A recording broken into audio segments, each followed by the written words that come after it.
Hello बच्चों, चलिए प्रश्न को देखते हैं। निम्न में से कौन सा सही चयनित युग्म है? हमारे पास दिए हुए विकल्प हैं। विकल्प ए शार्क एवं सकर मछलियां, एमेंसिलिज्म, असहभोजिता। विकल्प बी शैवाल एवं कवक का लाइकेन से म्यूटालिज्म, सहोपकारिता। विकल्प सी आर्किडस का वृक्षों पर उगना, परपोषिता। विकल्प डी परपोषिता का दूसरे पुष्पीय पौधों पर उगना, अधिपादप। प्रश्न की मुख्य अवधारणा है इस प्रश्न की मुख्य अवधारणा है पारस्परिक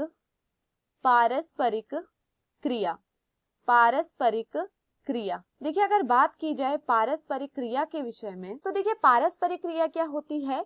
दो जीवों के मध्य होने वाली, जो दो जीवों के मध्य या हम कहें दो जीवों के परस्पर होने वाली क्रिया को हम क्या कहते हैं? परस्पर होने वाली क्रिया को पारस्परिक क्रिया के रूप में जाना जाता है। देखिए, प्रश्न में क्या पूछा गया है कि निम्न में से कौन सा सही चयनित युग्म है? कौन सा यहाँ पर सही है, हमें यह बताना है। विकल्प ए दिया गया है शार्क एवं शकर मछलियां। तो देखिए, शकर मछलियां क्या करती हैं?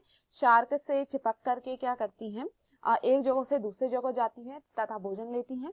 तो यहाँ पर इन दोनों के बीच में क्या देखा जा रहा है? इन दोनों के बीच में विकल्प ए में यह देखा जा रहा है कि एक को क्या हो रहा है? लाभ हो रहा है, और दूसरा क्या है? यहाँ पर अप्रभावित है। तो जहां पर क्या होता है? एक को लाभ एवं दूसरा क्या होता है? अप्रभावित होता है। इसे क्या कहा जाता है? इसे कहा जाता है सहभोजिता। इसे क्या कहा जाता है? सहभोजिता। तो पहला क्या होना चाहिए था? सहभोजिता। देखिए, यहाँ पर क्या दिया है? एमेंसिलिज्म। तो यह क्या होता है? गलत होता है, क्योंकि इनके बीच में एमेंसिलिज्म नहीं हो रहा है। एमेंसिलिज्म क्या होता है? जहां पर एक को हानि होती है तथा दूसरा अप्रभावित होता है, उसे एमेंसिलिज्म या फिर असहभोजिता कहा जाता है। तो यहाँ पर जो पहला दिया हुआ है वह क्या होता है? सही युग्म नहीं है। विकल्प बी दिया गया है शैवाल एवं कवक का लाइकेन। तो देखिए, शैवाल एवं कवक क्या करते हैं? विकल्प बी में देखिए, एक क्या देता है? उसे आश्रय देता है, और दूसरा उसे क्या देता है? भोजन। तो इन दोनों के बीच में क्या देखा जा रहा है? दोनों एक दूसरे को क्या दे रहे हैं? लाभ दे रहे हैं। जहां पर दोनों एक दूसरे को लाभ देते हैं, उसे क्या कहा जाता है? उसे कहा जाता है सहोपकारिता। उसे क्या कहा जाता है? सहोपकारिता। तो देखिए, यहाँ पर क्या हो रहा है? शैवाल एवं कवक का लाइकेन। देखिए, शैवाल एवं कवक मिलकर क्या बनाते हैं? लाइकेन बनाते हैं। और यह किसका उदाहरण है? म्यूटालिज्म, सहोपकारिता। यह क्या होता है? सही होता है। विकल्प सी दिया गया है आर्किडस्क का वृक्षों पर उगना। तो देखिए, आर्किडस्क क्या करते हैं? वृक्षों पर उगते हैं। यहाँ पर वो क्या करते हैं? वृक्षों पर उगते हैं, और वो आम के वृक्षों पर उगते हैं, और उन पर क्या है? यहाँ पर क्या देखा जा रहा है? जो आर्किडस्क होता है, यह तो क्या होता है? आम के वृक्षों पर उगता है, उसे लाभ होता है।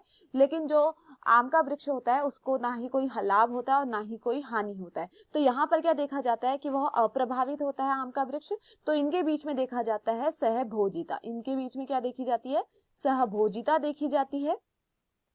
और यहाँ पर क्या दिया हुआ है? परपोषिता। तो यहाँ पर परपोषिता नहीं दी होती है, तो यहाँ पर क्या होता है? यह गलत होता है। विकल्प डी दिया गया है परपोषिता का दूसरे पुष्पीय पौधों पर उगना, उत्पादकता। तो देखिए, उत्पादकता की अगर बात, अधिपादकता की अगर बात की जाए, अधिपादकता, तो अधिपादकता क्या होता है? देखिए, अधिपादकता में क्या होता है? एक जीव को लाभ होता है तथा दूसरा जीव क्या होता है? अप्रभावित होता है। एक जीव को लाभ होता है तथा दूसरा जीव क्या होता है? अप्रभावित होता है। यहाँ पर क्या देखा जाता है? यहाँ पर जो पादप होता है वह क्या होता है? आवास के लिए दूसरे जीव पर क्या होता है? आश्रित होता है, लेकिन वह उससे भोजन प्राप्त नहीं करता है। वह सिर्फ और सिर्फ उस पे किस पे आश्रित होता है? सिर्फ और सिर्फ आवास के लिए आश्रित होता है। तो उसे हम क्या कहते हैं? अधिपादकता कहते हैं। तो यहाँ पर क्या कहा जा रहा है? परपोषिता का दूसरे पुष्पीय पौधों पर उगना। तो यह क्या होता है? गलत होता है। यह क्या है? यहाँ पर गलत होता है।